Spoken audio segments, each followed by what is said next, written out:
ini merupakan salah satu cerita rakyat yang berasal dari daerah Lombok, Nusa Tenggara Barat.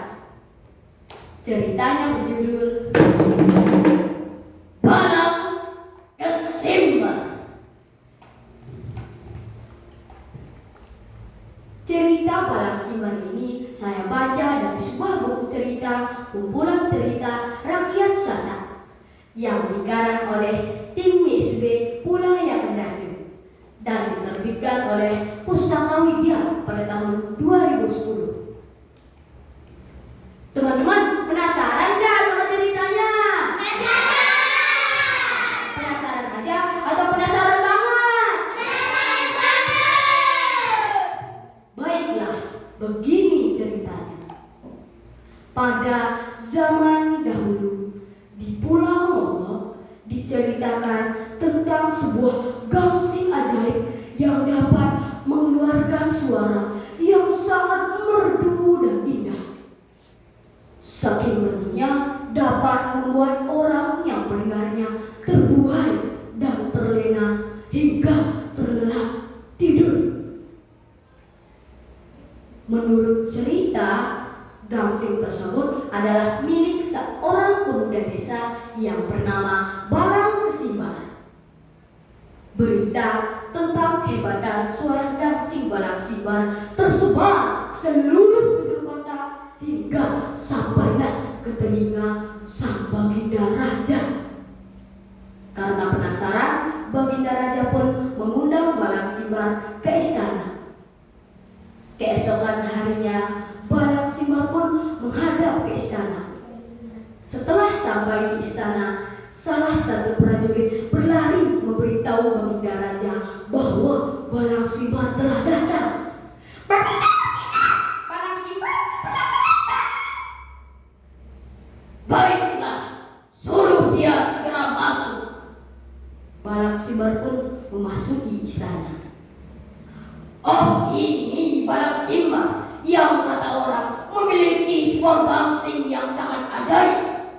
Jika kamu tidak keberatan, bisakah kau memainkannya untukku? Karena aku ingin membuktikan cerita yang kudengar selama ini. Ampun, beribu ampun Baginda.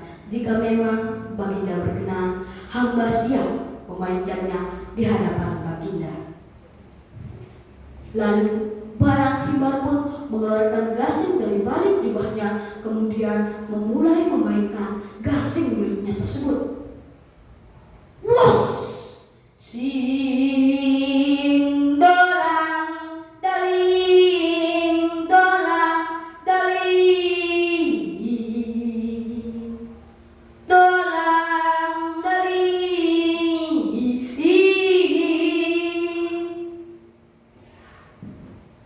Alangkah indahnya suara gangsing Balang Simbar. Seluruh penghuni di istana terpesona dan terlena, bahkan sampai ada yang terlelap tidur. Saking terbuainya mendengar keindahan suara gangsing Balang Simbar. Sementara Baginda Raja hanya bisa terdiam dan tertegun mendengar keindahan alunan suara gangsing tersebut.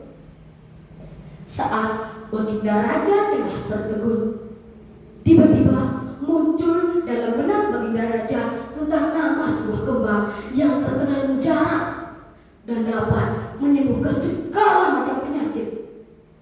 Kembang itu bernama kembang sing dolang daling. Ya, persis seperti suara gangsing Balang Simbar. Suaranya seolah-olah menyebutkan nama kembang tersebut. Lalu timbul ide dari Baginda Raja untuk menyuruh Balang Simbar mencarikannya kembang sing dolang daling. Wahai Balang Simbar, aku akui suara gangsingmu benar-benar sangat indah. Sekarang aku perintahkan kau untuk pergi mengembara mencarikanku kembang sing dolang daling. Setelah itu, Balang Simbar pun pulang ke rumahnya. Sesampainya di rumah, Balang Simbar pun menceritakan tentang tugas yang diberikan Baginda Raja untuknya pada neneknya.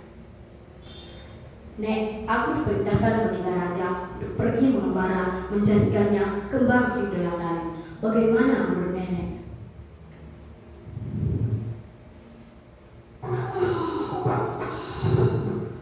Wahai cucuku Balang Simbar, jika memang itu perintah dari Baginda, pergilah. Nenek akan selalu mendoakanmu.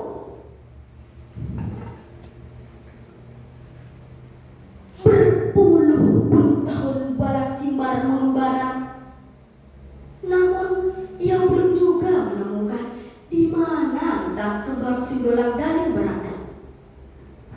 Sampai pada akhirnya Balang Simbar bertemu dengan seorang gadis cantik yang bernama Putri Mustika Cempaka.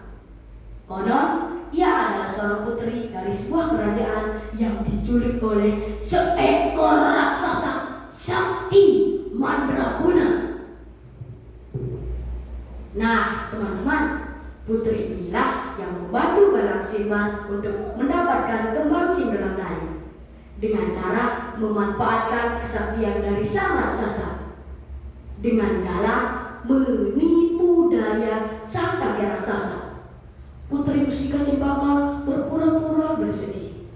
Ia mengajukan 3 permintaan kepada kakek raksasa sebagai bukti kasih sayang ia sebagai kakeknya. Yang pertama, dipetikkan kembang Sindolangdali. Yang kedua, diambilkan 3 pusuk panah ajaib.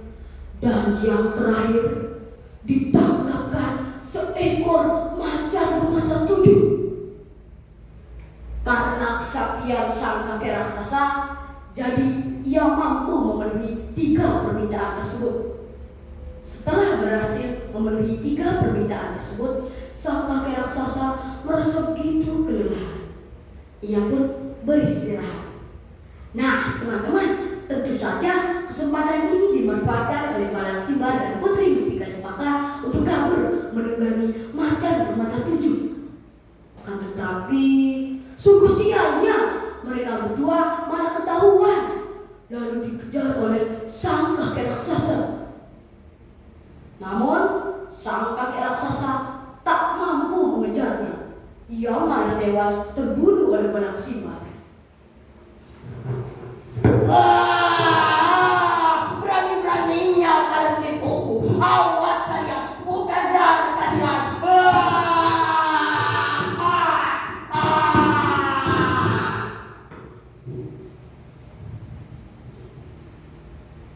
Nah, teman-teman, demikian ceritanya. Oh iya, ada banyak hal yang dapat kita pelajari dari cerita ini.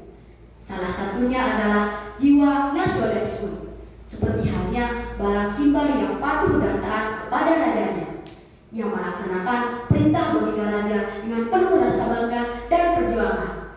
Wassalamualaikum warahmatullahi wabarakatuh.